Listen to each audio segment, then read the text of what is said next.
Hello student, standard 7, subject maths, chapter 5, lines and angles, exercise 5.1, question number 8. An angle is greater than 45 degree. It is complementary angle greater than 45 degree or equal to 45 degree or less than 45 degree. अगर ये angle greater than 45 है तो उसका complementary angle है वो greater than 45 होगा या उसके इक्वल होगा या उससे लेस देन 45 होगा. सो कौन सा होगा? चलो हम देखते हैं. देखो, the complementary angle of the an angle which is greater than 45.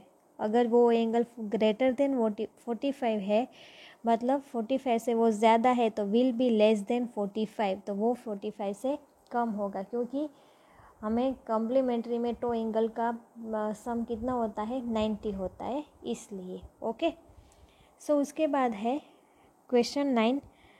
In the adjoining figure, ये आपको दिखाई दे रहा है, उस पे से आपको क्वेश्चन के आंसर देने हैं. इस angle 1 adjacent to angle 2. Angle 1 है वो एंगल 2 का एडजस्ट है. सो आपको लग रहा है एडजस्ट एंगल जो पास पास के होते हैं वो.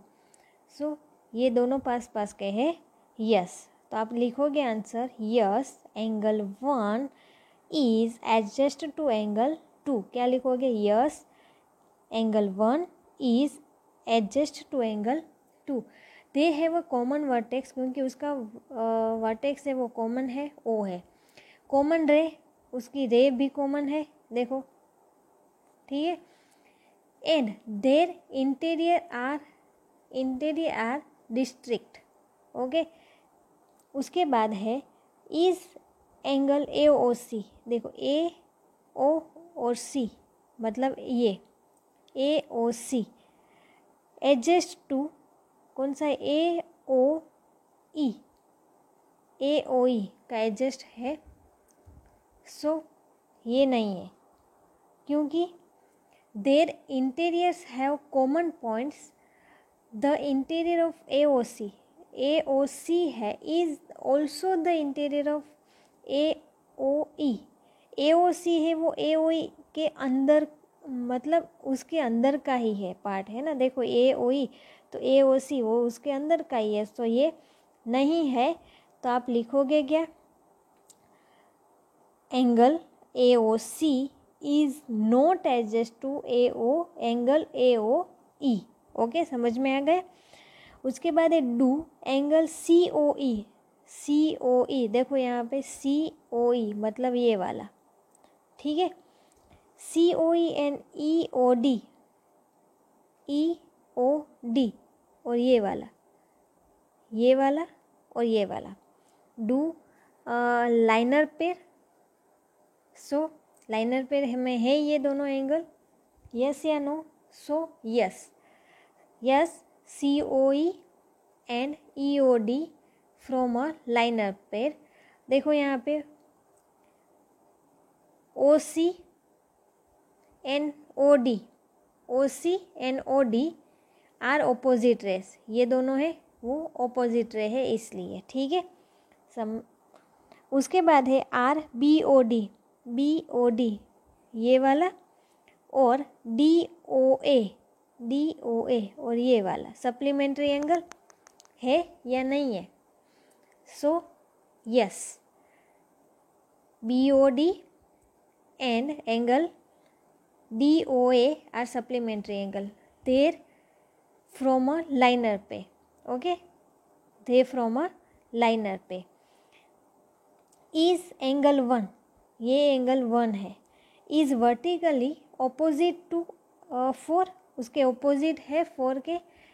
देखो 1 angle is angle 1 vertically opposite to 4. So yes, ये तो ऑपोजिट है मतलब सामने सामने है. Angle 1 is vertically opposite to angle 4.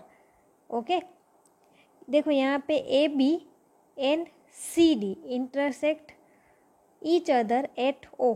Okay, so angle 1 and angle 4 from one pair of vertically opposite angles. उसके बाद है what is the vertically opposite angles of angle 5। 5 का कौन सा है ऑपोजिट, ये पूरा आ जाएगा, मतलब 2 + 3।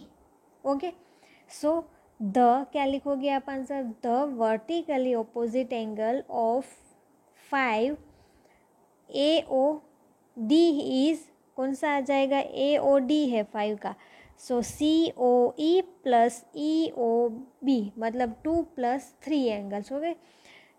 AB and CD intersect each other eight O forming AOD, ये है 5 एंगल 5 एंड BOC, ये पूरा लेना है BOC।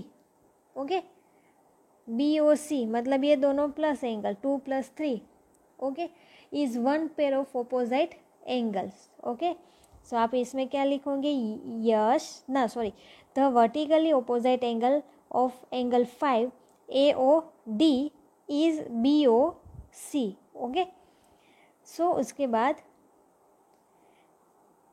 Question 10 indicate which pair of angles are vertically opposite angles हम और लाइनर्स पेयर। यहाँ आपको एक फिगर दिया हुआ है, उसमें से vertically opposite angle and liner pairs लिखने हैं। सो सबसे पहले वर्टिकली ऑपोजिट एंगल्स है एंगल्स 1, उसके सामने कौन सा है 4 is one pair of vertically opposite angle. Angle 5 ये पूरा है, तो उसके सामने ये पूरा आ जाए 2 + 3। ओके, क्या लिखोगे, देखो angle 1 and angle 4 is one pair of vertically opposite angle. Angle 5 is vertically opposite to angle 3 + angle 2 taken together. यहाँ पे हमने दोनों साथ में लिया है। ओके, उसके बाद है लाइनर पेयर्स। सो लाइनर पेयर्स में कौन सा आएगा, एंगल 1, मैं राइट की निशानी कर रही हूँ, ठीक है, एंगल 1 और एंगल 5। ओके, ये वन पेयर हुई, ये वन पेयर हुई, angle 1 angle 5 angle 4 angle 5 angle 4 angle 5 ये दूसरी पेयर हुई। एंगल 1 और 2 + 3 2 + 3 एंगल 1 और ये 2 + 3 वाला। ओके, ये थर्ड वाली। देन 2 + 1 1 + 2 या 2 + 1 एंड 3। ओके, कौन सा आएगा, एंगल 1 लिया और 2 + 3 किया, देन हम एंगल 3 लेंगे एंड उसके साथ 2 + 1 करेंगे, एंगल 2 + एंगल 1। देन एंगल 4 लेंगे, देन एंगल 4 तो 3 + 2 करेंगे, ठीक है, क्योंकि देखो 4 3 + 2 किया, टोटल इन तीनों का कितना आ जाएगा 180 हो जाएगा, ठीक है। सो उसके बाद 2 एंगल 2 लेंगे और 3 + 4 करेंगे, ठीक है। चलो लिखो angle 1 and angle 5 angle 4 and angle 5 angle 1 and angle 2 + 3 2 + 3। अब 3 के साथ तो कौन सा लेंगे 2 + 1, 4 के साथ कौन सा लेंगे 3 + 2, 2 के साथ 3 + 4 are linear pair of the angles, linears pair है इसलिए, ठीक है। उसके बाद क्वेश्चन 11 है in the following figure is angle 1 adjacent to angle 2 give reason. क्या एंगल 1 और एंगल है वो एंगल 2 का एडजस्ट एंगल है, सो ये नहीं है, एंगल 1 इज नॉट